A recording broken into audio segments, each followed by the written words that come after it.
तो क्या भैरवा ही कल की बनेगा? तो आइए जानते हैं, पर उससे पहले स्वागत है आपका रुद्रवर्ष में। तो कुछ दिन पहले कल की मूवी रिलीज हुई है, जिसके भविष्य को लेके काफी सारे लोग अपनी नई नई थ्योरीज हमारे सामने लेके आ रहे हैं। तो मैं भी आपके सामने एक नई थ्योरी प्रस्तुत करने जा रहा हूँ, पर उससे पहले हम इस मूवी की स्टोरी की तरफ देख लेते हैं, जिससे इसकी थ्योरी को जानने में थोड़ी मदद मिले। तो दुनिया का पहला शहर काशी जब आखिरी बन चुका है, जहाँ पे भगवान को पूजना तो दूर, उनका नाम लेने पर भी बैन है। ये वो समय है जब गंगा नदी सूख जाती है, हवा में विष होता है, मानवता धीरे धीरे खत्म होती जा रही है और क्रूरता अपने चरम पर है। तो काशी में रहने वाला एक लड़का जो सेल्फिश है, छोटी मोटी बाउंटीज करता है, लेकिन इंटेलिजेंट है। वो आज तक एक भी फाइट नहीं हारा और इस ग्रेट फाइटर का नाम है भैरवा। तो भैरवा जिसका बिहेवियर थोड़ा मजाकिया सा है, ये छोटी मोटी बाउंटीज करता है और उससे जो उसको यूनिट्स मिलती हैं उनको वो खर्च कर देता है। लेकिन भाई का एम है कॉम्प्लेक्स में जाना, वो भी 1 मिलियन यूनिट्स को जमा करे। तो कॉम्प्लेक्स की बात आई है तो कॉम्प्लेक्स का करता धरता है सुप्रीम यास्कीन, जिसने लोगों से उनका मेन रिसोर्स छीन लिया जल, और उन सबको स्टोर करके रखता है कॉम्प्लेक्स में, और वहाँ पे वही जा सकता है जिसके पास 1 मिलियन यूनिट्स है। कॉम्प्लेक्स इज लाइक का हेवन, जो काफी अमेजिंग है, और जब उसको मूवी में दिखाया जाता है तो देख के तुम्हारी आंखें फटी की फटी रह जाएंगी कि भाई कितना सुंदर है ये, एक्सेप्ट योर पसंदीदा औरत इन ब्लैक साड़ी। सुप्रीम यास्कीन जो 200 साल का दानव है, वो फर्टाइल फीमेल्स के ऊपर एक्सपेरिमेंट करता है, चाहे वो फीमेल 12 साल की क्यों ना हो, लेकिन उन्हें भूख है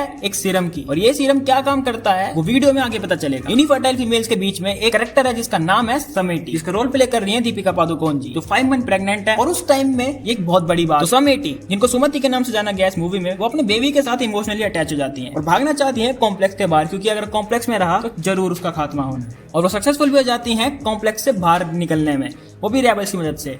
रेबल्स हैं शंबाला के वॉरियर्स, इनके बारे में आगे जानेंगे। तो महाभारत के अनुसार जब कलयुग अपने चरम पर होगा तो भगवान विष्णु अपने 10वें अवतार में जन्म लेंगे, और उस समय उनकी जो रक्षा करेगा वो होगा अश्वत्थामा। तो इसी प्रकार इसी मूवी में अश्वत्थामा को उनकी शिवमणि मिल जाती है, एक संकेत के साथ कि भगवान कल्कि का जन्म होने वाला है। सुमति के कॉम्प्लेक्स से भागने के बाद सुमति के ऊपर 5 मिलियन यूनिट्स की बाउंटी रख दी जाती है, जिसको ट्रैप करना चाहता है one and only bounty hunter Bhairava. लेकिन सुमति के पीछे कॉम्प्लेक्स की आर्मी भी लगी है। अब इनको बचाने के लिए वहाँ पे आते हैं अश्वत्थामा जी, और वहाँ पे हमें एक अच्छी खासी फाइट देखने को मिलती है भैरवा और अश्वत्थामा के बीच। तो उस फाइट के बाद सुमति को और अश्वत्थामा को रेबल्स ले जाते हैं अपने साथ शंबाला। शंबाला में अभी भी वो लोग जिंदा हैं जो धर्म में विश्वास रखते हैं, जो धर्म के लिए लड़ते हैं और भगवान की पूजा करते हैं। तो अब समझे रेबल्स कौन है। वहाँ पे जाके सुमति की काफी रिस्पेक्ट होती है, उनको देवी की तरह ट्रीट करा जाता है, और वहाँ पे कई हैपनिंग्स भी होती है जैसे बारिश होना, और वो चीज उस समय में इतनी रेयर है जैसे तुम्हारी पसंदीदा लड़की का सामने से आके तुम्हें प्रपोज करना। लेकिन दूसरी तरफ भैरवा के एक शंबाला का वॉरियर है जो भैरवा का बहुत बड़ा फैन है, और वो समझता है कि भैरवा बहुत अच्छा इंसान है। लेकिन ऐसा नहीं है, क्योंकि भाई बहुत बड़ा सेल्फिश है, और वो अभी एक डील करके आया है कॉम्प्लेक्स के कमांडर से कि वो सुमति को कॉम्प्लेक्स में वापस लेके आएगा, क्योंकि सुमति के बदले उसको कॉम्प्लेक्स में रहने को मिलेगा। तो भैरवा उस शंबाला के वॉरियर के साथ शंबाला आ जाता है, वहाँ पे आके अश्वत्थामा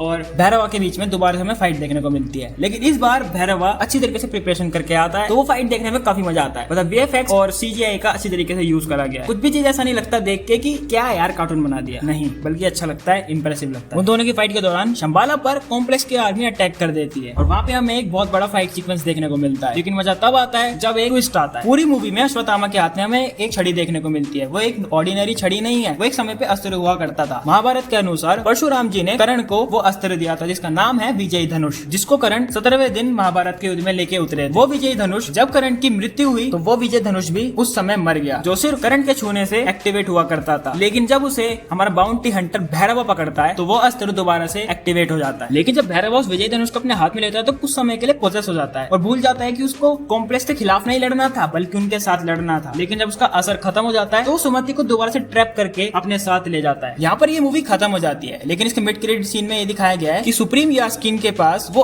एक बूंद सीरम है जो सुमति के बेबी से एक्सट्रैक्ट करा गया है, और उसको लेने के बाद वो काफी पावरफुल हो जाता है, और वो गांडी वस्त्र को भी उठाने के कैपेबल हो जाता है, उसको समन करने के कैपेबल हो जाता है। गांडी वस्त्र जो अर्जुन ओन करता था, और अर्जुन को दिया था ब्रह्मा जी ने। मेरी थ्योरी के हिसाब से सुप्रीम यास्कीन ने खुद पर इतने एक्सपेरिमेंट करे हैं कि अब वो ह्यूमन ही नहीं रहा, लेकिन पावरफुल हो गया। उसने इससे पहले भी कोई सीरम बनाया होगा जिसकी मदद से वो इतना पावरफुल हुआ है, तभी तो वो अपने एक आंसू से किसी की भी मौत कर सकता है। मेरे हिसाब से सुप्रीम यास्कीन खुद को भगवान मानता है, तभी तो प्रोफेसर से कहता है कि मैंने इन लोगों से वो सब चीज छीन ली इन्हें जिसकी बिल्कुल भी जैसे हमारे रिसोर्सेज, तभी तो वो एक अलग दुनिया बनाता है। सुप्रीम यास्कीन उस सीरम के लिए इतना पागल क्यों है जो क्रूरता के साथ फीमेल्स पर एक्सपेरिमेंट करवाता जा रहा है? मेरा मानना ऐसा है कि वो तो सीड है जो खुद सुप्रीम यास्कीन ने बनाई है, वो किसी डिवाइन पावर के साथ मिलकर बनाई है। तभी तो जब भी किसी फर्टाइल औरत के अंदर वो सीड को प्लांट करा जाता है तो वो फर्टाइल औरत नेगेटिव हो जाती है, क्योंकि वो उस पावर को झेल ही नहीं सकती। जो डिवाइन पावर की मैंने बात करी वो और कोई नहीं, श्री कृष्ण है, जिनके DNA से उस सीड को बनाया बनाया गया। लेकिन सोचने वाली बात यह है कि ऐसा कौन सा माइकल हल पैदा हुआ है जो श्री कृष्ण के डीएनए को लेके आ सकता, क्योंकि वो इतने पावरफुल थे कि एक झटके में महाभारत का युद्ध को खत्म कर सकते थे। लेकिन एक पॉसिबिलिटी ये भी बनती है कि ऐसा माना जाता है कि जगन्नाथ टेम्पल में श्री कृष्ण का हृदय है। तो ऐसा हो सकता है कि यास्कीन ने उस मंदिर को नष्ट करा और उसके बाद उस हार्ट को लेके अपनी टेक्नोलॉजी की मदद से डीएनए को बनाया और फिर उसकी मदद से वो सीड बनी। यास्कीन खुद को बहुत पावरफुल बनाना चाहता है, भगवान जैसा, क्योंकि उसकी वैल्यू तो भगवान जैसी है लेकिन शक्तियां उसके पास भगवान जैसी नहीं है। और जब हम देखते हैं उस एक बूंद सीरम को जो एक्सट्रैक्ट करी गई थी सुमति के बेबी से, जब उस एक बूंद सीरम को वो यूज करता है तो वो इतना पावरफुल हो जाता है कि गांडीव नाम के अस्त्र को भी पकड़ लेता है, जिसको एक नॉर्मल ह्यूमन पकड़ ही नहीं सकता। यास्कीन खुद को कल की अवतार मानता है, जो सुमति के गर्भ में शक्ति है उसका इस्तेमाल करके एक नया युग लाना चाहता है। और दूसरी तरफ भैरवा को सूर्यपुत्र कर्ण का अंश दिखाया गया है, जो इन फ्यूचर अश्वत्थामा की तरफ से लड़ेगा। क्योंकि जैसा कि हमें पता है कि महाभारत के समय में सूर्यपुत्र कर्ण ने अपनी मित्रता के लिए अधर्म का साथ दिया, वो धर्म के खिलाफ लड़े थे, लेकिन अब उन्हें वो मौका मिल रहा है कि वो धर्म के साथ लड़े, धर्म की रक्षा करें। क्योंकि सूर्यपुत्र कर्ण का आज भी नाम अमर है, क्योंकि ना उनके जैसा कोई मित्र बन पाया, न दानवीर, और ना ही कोई उनके जैसा योद्धा है। तो सोचने वाली बात यह है कि भैरवा ही इसका मेन कैरेक्टर है, तो कल की भगवान कौन है? तो मेरे को ऐसा लगता है कि इन फ्यूचर यास्कीन की और भैरवा की बहुत तगड़ी फाइट होने वाली है, जिसमें भैरवा की